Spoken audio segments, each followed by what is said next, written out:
One of the wonderful features about Tiny Tales and Tummy Time is the mirror image that you get in the paper collection. It allows you to do super cute things like this. So here's the frame, here's what it looks like, and then you get a mirror image of the frame.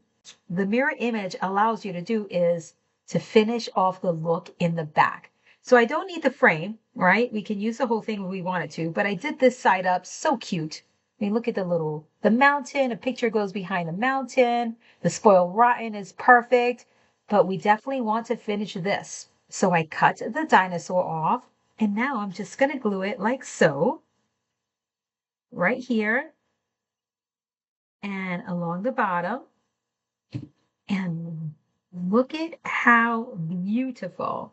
So I've been doing mirror image for a really long time, really long time. This is nothing new to paper phenomenon. However, the mirror image was not included in paper collections. So my newer paper collections has the mirror image included. You don't have to do it yourself.